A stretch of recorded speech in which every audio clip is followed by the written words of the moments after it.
kapiksi, there are times na parang roller coaster kayo. There are times na madadown kayo, there are times na pagdadaanan nyo matinik, no? Actually, sa inyo mga kapiksi, meron tayong presence ng earth signs dito. Kapag na-achieve nyo yung mga pangarap nyo, yung mga dreams nyo, you keep on wanting more. Ibig sabihin, gusto nyo pa ulit na malampasan yung naabot nyo na. And that's fine, guys, kasi normal yon na, syempre, kapag na-achieve na natin yung isang bagay na gusto natin, di ba? Normal lang na gustuhin pa natin na madagdagan pa.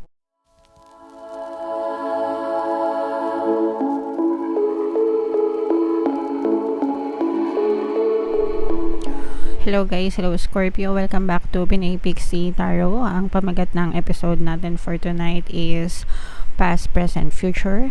Ito isang timeless reading guys para sa Scorpio, Sun, Moon, Rising, Sign, and Venus. Shuffle ko yung cards guys. Hanapin ko yung energy ng Libra.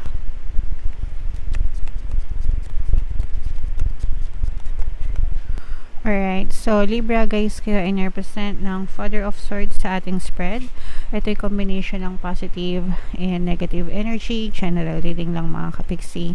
Pwedeng mag-resonate, pwedeng hindi. So tingnan natin itong past energy nyo. Ito yung sa baba mga kapiksi. Ito yung past energy nyo guys. So meron tayong presence dito ng fire sign, Aries, Leo, Sagittarius, Earth signs, Capricorn, Taurus, Virgo. Merong pagbabago na naganap sa inyong buhay mga kapiksi, or parang yung iba sa inyo guys, parang I'm sensing na yung iba parang nagbayad kayo ng karma, and pagkatapos nyong magbayad ng karma mga kapiksi, doon na nagkaroon ng magandang pagbabago sa inyong buhay mga kapiksi. So, ibig sabihin nito guys, for some of you, kung napansin nyo na marami kayong negative na nangyayari sa buhay nyo dun sa inyong past sa inyong nakaraan, parang napagbayaran nyo na lahat yon, parang pinagdusahan nyo na, napagbayaran nyo na mga kapiksi. And after nyo mapagbayaran yung mga karmic debts nyo, doon na napansin nyo na unti-unting nagkaroon ng magandang pagbabago sa inyong kabuhayan. So, napansin nyo na sa recent past nyo, parang naka-recover na kayo, nakabangon na kayo, nakatayo na kayo, no? Dun sa mga pagdudusa, dun sa mga paghihirap mga kapiksi. And pagkatapos nun, doon na unti-unting napansin nyo na gumaan yung daloy ng inyong buhay. Sometimes kasi talaga guys, dahil lang yun sa mga karmic debts, kaya parang feeling nyo minamalas kayo. Pero kapag nalampasan nyo na yung mga karmic debts na yun, or nabayaran nyo na, ang pagbabayad ng karmic debts mga kapiksi ay pagkawang gawa. Yun talaga yung the best para mabayaran nyo yung mga karma nyo mga kapiksi. Okay? Pagtatanim ng good intentions. So, kung nagdudusa pa kayo mga kapiksi and feeling nyo nakakarma kayo, no? Kailangan nyo pagbayaran yung mga karma nyo by doing good intentions para makabawi kayo sa buhay, guys. Alright? And then, dito sa present na sitwasyon nyo, guys, this is both a combination ng positive and negative energy kasi yung iba sa nyo may mga problem. Mabilis kayong yung iba sa nyo parang medyo reactive kayo, guys. Sensitive, ganyan. Ibig sabihin, pagka merong pagsubok or challenge na nangyayari sa inyo, masyado nyo siyang dinidibdib. Yung iba sa inyo, you tend to overthink, no? Nag-overthink kayo, and yun yung isa sa sumasabotahe sa buhay nyo, mga kapiksi. So, pag nagkaroon kayo ng problema, guys, this too shall pass, no? Sabihin nyo lang yan, this too shall pass, lilipas din to, because ganun naman talaga, wala namang permanente sa mundo. Yung mga problema, malalampasan at malalampasan din talaga yan, mga kapiksi. And it's the same with your situation, walang permanenteng problema. So, sabihin nyo lang, guys, this too shall pass, lilipas din ito, malalampasan ko rin ito, okay? Para hindi na kayo mag-overthink mga kapiksi, para mas mabilis kayong maka-move on. Pero ang maganda naman din sa inyo, guys, is masipag at masikap naman kayo sa buhay nyo, at saka nananagana naman yung kabuhayan nyo right now. So yung mga magagandang pagbabago na sabi ko nga, di ba, in your recent past, napagbayaran nyo na yung mga karmic debts nyo, kaya maganda na rin talaga yung pamumuhay nyo right now. Although, syempre, hindi maiiwasan once in a while, may problema, normal yun, bahagi yun ng buhay, pero wag kayong masyadong magpa-apekto para hindi lumala yung inyong mga problema sa buhay. Okay?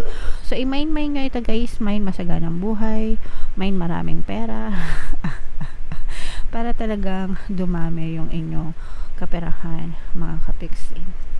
And in the near future guys,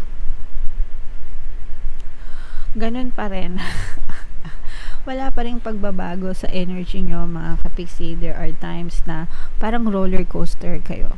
There are times na madadown kayo. There are times na pagdadaanan nyo matinik, no?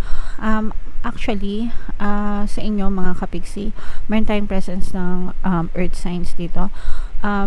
Kapag na-achieve nyo yung mga pangarap nyo, yung mga dreams nyo, you keep on wanting more. Ibig sabihin, gusto nyo pa ulit na malampasan yung naabot nyo na. And that's fine, guys, kasi normal yon na, syempre, kapag na-achieve na natin yung isang bagay na gusto natin, di ba? Normal lang na gustuhin pa natin na madagdagan pa or we want more. So, normal yon. Kaya naman, pero ang maganda sa inyo, hindi kayo natatakot na mag-take ulit ng mga challenges, masaktan ulit, magsakripisyo ulit, alang-alang sa ikaabot ng inyong mga pangarap. So, nandun yung pagiging courageous nyo, matapang. Isa yun sa mga best asset nyo, mga kapiksi. Okay? Hindi kayo nawawala ng loob, although for some of you, sabi ko nga, mabilis kayo mag-overthink, pero kahit nag-overthink kayo, kumikilos pa rin naman kayo. Yun yung maganda. Pero guys, sabi ko nga, if you're taking action sa 3D, ibig sabihin, pag kumikilos ka, sinasabayan mo ng action, yung mga plano mo, yung mga pangarap mo sa buhay, sabayan mo na rin ng positibong mental diet. Kasi yung positive mental diet mo, yun ang magdadala sa iyo ng positive na resulta din. Okay?